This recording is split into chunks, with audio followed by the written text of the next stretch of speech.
ഈ വീഡിയോയിൽ നമ്മളുടെ ഡിഫൻസ് മേഖലയിൽ തന്നെ തുടങ്ങാം. രാജ്നാഥ് സിംഗ് മൊറോക്കോയിൽ എത്തിയിട്ടുണ്ടായിരുന്നു. അപ്പോൾ അത് അവിടെ എത്തിയപ്പോഴത്തേക്കും സംഭവിച്ചു പറഞ്ഞാൽ 22-23 2 ദിവസത്തെ സന്ദർശനത്തിന് വേണ്ടിയിട്ടാണ് അവിടെ എത്തിയത്. അവിടെ ഒരു ഇനോഗ്രേഷൻ, അതായത് ഇന്ത്യ ആദ്യമായിട്ട് പുറം രാജ്യത്ത് ഒരു ഡിഫൻസ് മാനുഫാക്ചറിങ് യൂണിറ്റ് സ്ഥാപിച്ചിരിക്കുകയാണ് മൊറോക്കയിൽ. അതിന്റെ ഇനോഗ്രേഷനാണ് അവിടെ സംഭവിച്ചത്. ആ ഇനോഗ്രേഷന് വേണ്ടിയിട്ട് പങ്കെടുക്കാനാണ് രാജ്നാഥ് സിംഗ് മൊറോക്കയിൽ എത്തിയത്. അപ്പോൾ ഇന്ത്യ ഇപ്പോൾ ഓൾറെഡി തന്നെ പുറം രാജ്യങ്ങളിൽ ഡിഫൻസ് മാനുഫാക്ചറിങ് സ്റ്റാർട്ട് ചെയ്ത് തുടങ്ങിയിരിക്കുകയാണ്. ബാബ ആറ്റമിക് റിസർച്ച് സെന്റർ ഇന്ത്യൻ നേവിക്ക് വേണ്ടിയിട്ട് ഒരു റിയാക്ടർ നിർമ്മിച്ചിരിക്കുകയാണ്. അത് നെക്സ്റ്റ് ജനറേഷൻ ന്യൂക്ലിയർ സബ്മറൈനിന് ഉപയോഗിക്കാൻ പറ്റുന്ന രീതിയിലുള്ള റിയാക്ടറാണിത്. അപ്പോൾ ഇത് ശരിക്കും ലാർജർ S5 കാറ്റഗറിയിൽ വരുന്ന ബാലിസ്റ്റിക് മിസൈൽ ന്യൂക്ലിയർ സബ്മറൈനിന് വേണ്ടിയിട്ട് നമുക്കത് ഉപയോഗപ്പെടുത്താൻ പറ്റും. അതുപോലെ തന്നെ ഫ്യൂച്ചറിൽ നമ്മൾ നിർമ്മിക്കുന്ന എല്ലാ തരത്തിലുള്ള ന്യൂക്ലിയർ സബ്മറൈൻസിലും ഇത് ഉപയോഗപ്പെടുത്താൻ പറ്റും എന്നാണ് ബാർക്ക് തന്നെ സർട്ടിഫൈ ചെയ്യുന്നത്. ഈ ബാർക്ക് എന്ന് പറയുന്നത് ബാബ ആറ്റമിക് റിസർച്ച് സെന്റർ തന്നെയാണ്. ഇന്ത്യ തുടരെ ഇന്ത്യൻ ഓഷനിൽ ശരിക്കും പാകിസ്ഥാന്റെ തൊട്ട് താഴെ ഇന്ത്യൻ ആ ഒരു ഏരിയയിൽ സബ്മറൈനും അതുപോലെ തന്നെ വാർഷിപ്പുകളും കൊണ്ട് നേവൽ ഡ്രില്ല് എപ്പോഴും കണ്ടിന്യൂസ് ആയിട്ട് നടത്തിക്കൊണ്ടിരിക്കുകയാണ്.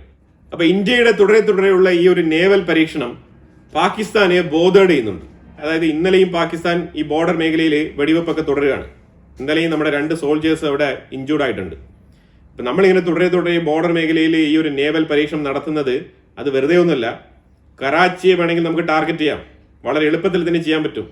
കറാച്ചിയെ ടാർഗറ്റ് ചെയ്ത് കഴിഞ്ഞാൽ ഈ മേഖലയിലുള്ള POK ആ ഒരു ഏരിയ ഇല്ലേ, ആ ഏരിയയൊക്കെ ഫ്രീ ആവും, ഉറപ്പാണ്. ഇന്ത്യയുടെ കയ്യിൽ വളരെ വ്യക്തമായിട്ടുള്ള പ്ലാൻ ഉണ്ട്. ആ പ്ലാൻ മുന്നോട്ട് എടുത്ത് വെച്ച് കഴിഞ്ഞാൽ പാകിസ്ഥാൻ പത്തി മുടക്കേണ്ടി വരും. പക്ഷെ ഇപ്പൊ തൽക്കാലം ഇന്ത്യ ചെയ്യുന്നില്ല എന്നേ ഉള്ളൂ. കാരണം ഒരുപാട് ജിയോ പൊളിറ്റിക്കൽ റീസൺസ് ഉണ്ട്. ഇപ്പൊ നിലവിൽ ഇന്ത്യ നിൽക്കുന്ന ഒരു പൊസിഷൻ അതും കൂടി മാനിച്ചുകൊണ്ട് ഇന്ത്യ യുദ്ധത്തിന് വേണ്ടിയിട്ട് ഇറങ്ങി പുറപ്പെടുന്ന രാജ്യമല്ല. ഇന്ത്യ ഒരുപാട് GDP-യിലൊക്കെ മുന്നോട്ട് പോകേണ്ടതുണ്ട്. നമ്മളുടെ ഉന്നമനം, നമ്മളുടെ വളർച്ച, നമ്മളുടെ ഗ്രോത്ത്, ഇതൊക്കെ തന്നെയാണ് നമ്മൾ ഫോക്കസ് ചെയ്ത് മുന്നോട്ട് പോകുന്നത്.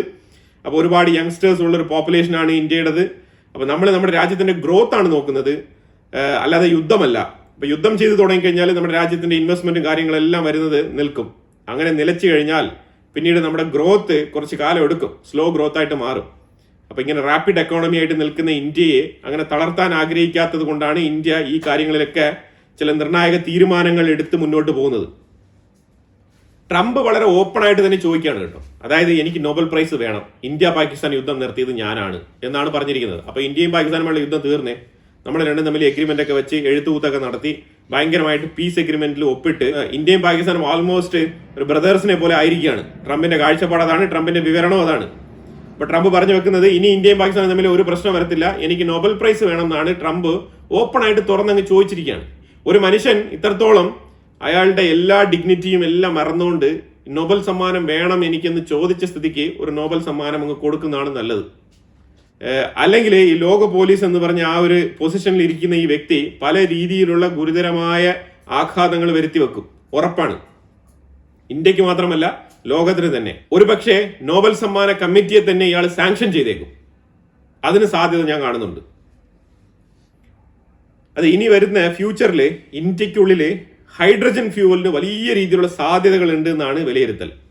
ഇന്ത്യയുടെ എനർജി മേഖലയിൽ ഹൈഡ്രജൻ വളരെ നിർണായകമായിട്ടുള്ള റോള് വഹിക്കും എന്നാണ് മനസ്സിലാക്കാൻ പറ്റുന്നത്. കാരണം ഇത് സീറോ എമിഷൻ ആ ഒരു കാറ്റഗറിയിലാണ് വരുന്നത്, കാർബൺ എമിഷൻ. അപ്പൊ അതുകൊണ്ട് തന്നെ ഹൈഡ്രജനുമായിട്ട് ബന്ധപ്പെട്ട് European Union commissioner Ursula von der Leyen India സന്ദർശിച്ചിരുന്ന സമയത്ത് കഴിഞ്ഞ ആഴ്ച ലാസ്റ്റ് വീക്ക് അവർ പറഞ്ഞ വിഷയമാണ് ഇന്ത്യയും യൂറോപ്പും തമ്മിൽ ഹൈഡ്രജൻ എനർജി മേഖലയിൽ ചേർന്ന് പ്രവർത്തിക്കും എന്ന് പറഞ്ഞിട്ടുണ്ടായിരുന്നു. അപ്പൊ അതിനകത്ത് ഒരുപാട് ഇന്നോവേറ്റീവ് ആയിട്ടുള്ള കാര്യങ്ങൾ അവർ പറഞ്ഞു പോയിട്ടുണ്ടായിരുന്നു. കേബിൾ കണക്ഷൻ, പൈപ്പ് ലൈൻ, അതുപോലെ തന്നെ ട്രാൻസ്പോർട്ടേഷൻ കോറിഡോർ, ഇതുമായിട്ടൊക്കെ ബന്ധപ്പെട്ട് ഒരുപാട് വിശാലമായ രീതിയിലാണ് യൂറോപ്പ് ഇത്തവണ ഇന്ത്യയിൽ വന്നിട്ട് സംസാരിച്ചിട്ട് മടങ്ങിയത്. അപ്പൊ അതിലൊന്ന് ഈ ഹൈഡ്രജൻ കോറിഡോർ ആണ്. ഇന്ത്യക്കുള്ളിലെ ഈ ഒരു 0% എമിഷനുമായിട്ട് ബന്ധപ്പെട്ടുള്ള ഈ ഒരു കാർബൺ എലിമിനേറ്റ് ചെയ്തുകൊണ്ടുള്ള ഒരു എനർജി ഇന്ത്യക്കുള്ളിൽ പ്രൊഡ്യൂസ് ചെയ്യണം. അതിന് ഹൈഡ്രജൻ ആണ് ഏറ്റവും ഉത്തമമായിട്ടുള്ള ഒരു മീഡിയമായിട്ട് ഇപ്പൊ നമ്മുടെ മുന്നിലുള്ളത്. ഞാനൊരു വാർത്ത വായിക്കുകയുണ്ടായി, വെള്ളത്തിൽ നിന്നും ഫ്യൂവൽ കണ്ടെത്തിയതായിട്ടുള്ള ഒരു വാർത്ത. അതായത് 5 ലിറ്റർ വെള്ളം കൊണ്ട് നമുക്ക് ഏതാണ്ട് 6 മാസത്തോളം നമുക്ക് അടുപ്പ് കത്തിക്കാൻ വേണ്ടിയിട്ട്, നമുക്ക് കുക്ക് ചെയ്യാൻ വേണ്ടിയിട്ടുള്ള ഒരു ഹൈഡ്രജൻ ഉൽപ്പാദിപ്പിക്കാൻ പറ്റും. അങ്ങനെ ഒരാൾ പ്രൂവ് ചെയ്തിട്ടുണ്ട്. അതിന് ഡീറ്റെയിൽ ആയിട്ടുള്ള വീഡിയോകളും അതുപോലെ പത്രക്കുറിപ്പുകളൊക്കെ ഓൺലൈനിൽ അവൈലബിൾ ആണ്. എനിക്ക് തോന്നുന്നു തമിഴ്നാട് ബേസ്ഡ് ആയിട്ടുള്ള ഒരു വ്യക്തിയാണ് ഇതിന്റെ പുറകിലുള്ളത്. അതിപ്പോൾ അവർ കൂടുതലായിട്ട് ഇന്ത്യയിലുള്ള പല സ്ഥാപനങ്ങൾക്കും ഡെമോൺസ്ട്രേഷൻ ചെയ്തുകൊണ്ടിരിക്കുകയാണ്. അതായത് അതിന്റെ മാസ് പ്രൊഡക്ഷനിലേക്ക് കൊണ്ടുവരാൻ പറ്റുമോ എന്നുള്ളത്. ഇപ്പൊ ഈ രീതിയിൽ വെള്ളത്തിൽ നിന്നുമുള്ള എനർജി എന്നുള്ള രീതിയിൽ ഹൈഡ്രജൻ ഇങ്ങനെ കണ്ടുപിടിച്ച് കഴിഞ്ഞാൽ അത് വലിയ രീതിയിലുള്ള ഒരു അച്ചീവ്മെന്റ് തന്നെയാണ്. അത് ഒരു പക്ഷേ ഇന്ത്യയുടെ തലവര തന്നെ മാറ്റിക്കുറിച്ചേക്കാം. അത്തരത്തിലുള്ള ഒരു കണ്ടുപിടുത്തമാണത്.